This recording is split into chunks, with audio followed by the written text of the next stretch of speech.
2010, New York City. Adam Neumann, together with Miguel McKelvey, opens the first space under the WeWork brand. Neumann calls it a revolution in the way we live. We're a company that builds communities. We have our mission, our main thing that we do is curate and create culture. He was building not only a company, but a personal cult. He walked barefoot in the office, quoted philosophers, and spoke about a future where everyone would live and work in unity. And he managed to convince investors of this. The company rapidly scaled across America, presented as part of a bigger vision. A vision where Neumann was the central figure. He loved attention. His speeches resembled those of a spiritual leader. He spoke about the meaning of life. If you want to change the world, start by changing yourself and doing by setting an example. We actually can change the world. I believe our mission as Jews on this planet is to set the best example we can do. His words often lacked specifics, but sounded inspiring. Neumann also managed to convince everyone that WeWork was a tech startup. Even though the company didn't build software or own any patented innovations, he was selling a dream, and investors bought into it. With the influx of millions in new investments, WeWork begins rapid global expansion.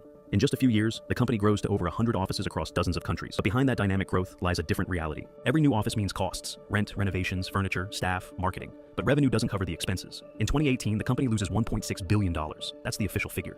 But instead of stopping or optimizing the model, Neumann calls it investment in the future. He tells investors that profit isn't the priority. Growth, scale, and mission, that's what matters. And building big companies, that is not the goal. The goal is finding something that you truly love. Make sure it has intention behind it. Make sure it's going to make the world a better place. The core idea becomes we. Neumann launches additional projects. We Live, We Grow, an alternative school for children. But none of these ideas become functioning businesses.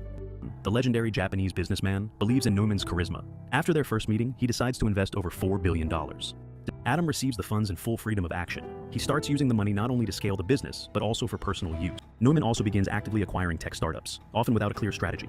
Among the purchases, educational platforms, AI and analytics services, even friends' business. Inside the company, his cult only intensified. Employees were asked to give standing ovations after his speeches, and no one dared to question his ideas. The company's valuation keeps climbing. At its peak, WeWork is valued at $47 billion. Everything moves toward the logical next step, an initial public offering. Before the IPO happens, Neumann starts selling off his own shares, more than $700 million worth. This raises questions. Why is the founder cashing out if he truly believes in the company? In August 2019, WeWork finally files for IPO, and from that moment, everything begins to fall apart.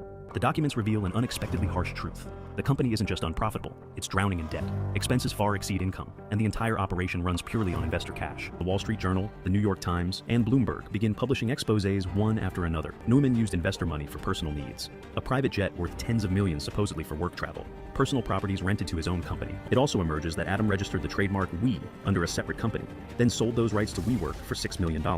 The public backlash forces him to return the money, but the episode highlights how Neumann treated investor funds as personal assets. The market panics. The company's valuation, once $47 billion, crashes to $8 billion.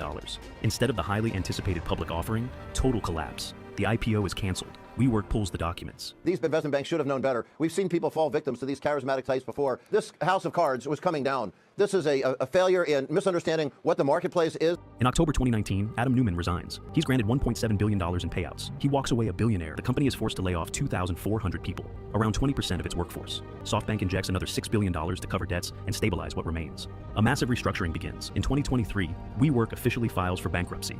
A company once valued at $47 billion can no longer pay rent.